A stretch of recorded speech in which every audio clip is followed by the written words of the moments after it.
What's up, everyone? I was on vacation last week, and look what happens. I don't release a clip, and we get all this action. But hopefully, I can provide some insight this week to help everyone with their stocks, investments, and let's get it started. Dow Jones went from 25,409.36 to 25,864 and change, up 1.8%. The S&P from 29.54 to 29.72, up just over 0.5%. And the NASDAQ barely changing at all from 85.67 to 85.75. So the big question I know is, when is this selling over? Is it going to be over soon? Is it going to drastically worsen?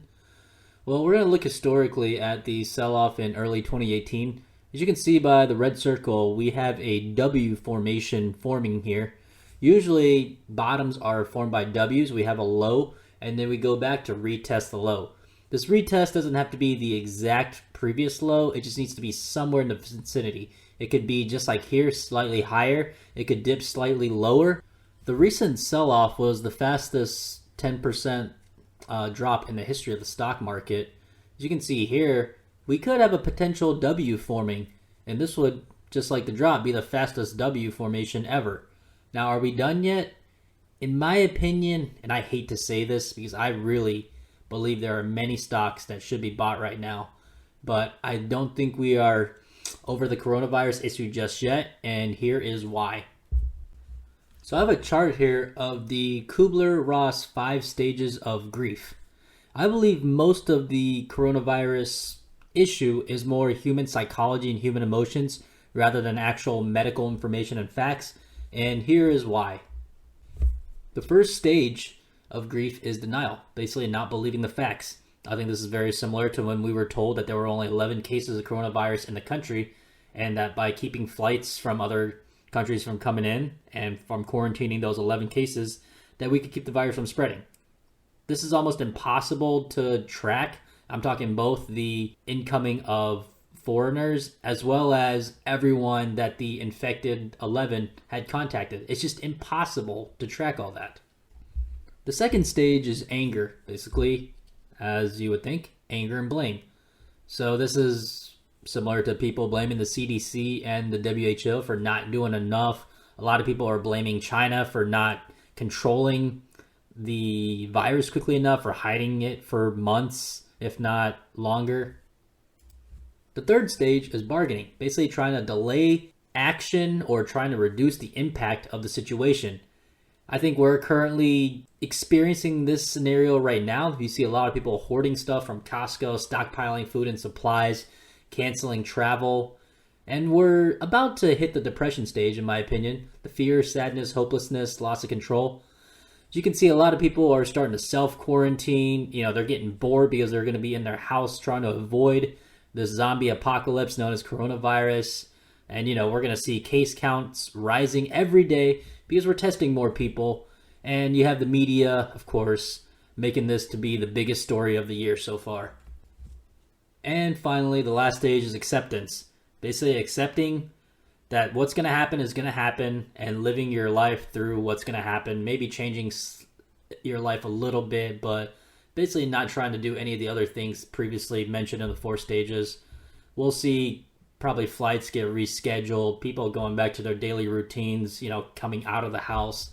And I'm really hoping that we will look at the full facts and probabilities and odds rather than just what the media is portraying.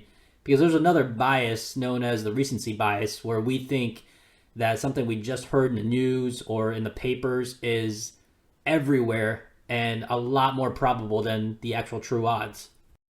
So let me try to present a few facts and explain the situation the best way I can, which is just straightforward numbers and statistics.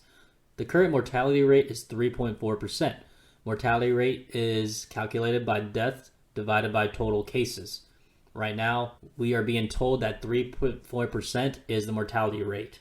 Now, I believe this is much higher than what the reality is. The reason being, most people are not going to go to the hospital if they just have a mild fever, mild cough, things like that. And it's very likely that they will have coronavirus.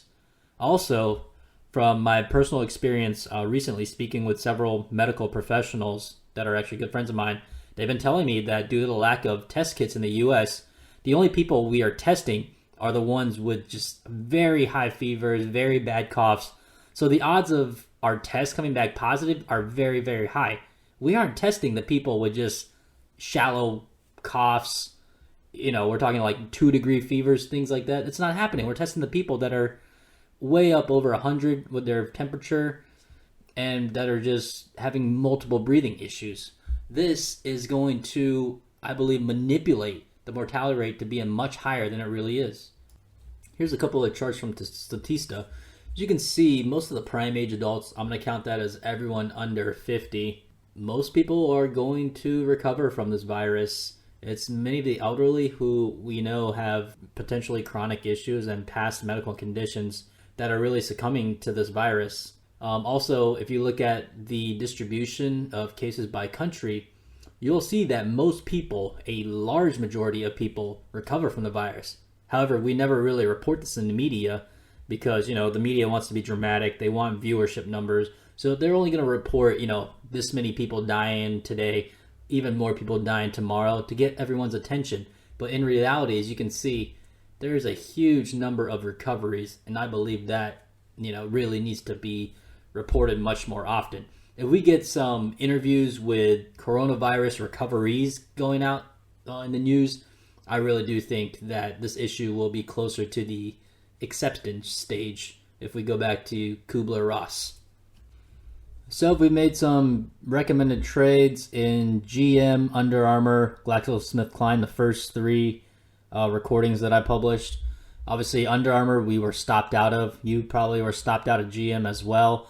And GlaxoSmith, you could have been stopped out of that too, just due to the fact that everything crashed hard last week or 2 weeks ago. But out of those three, I still really like GlaxoSmithKline.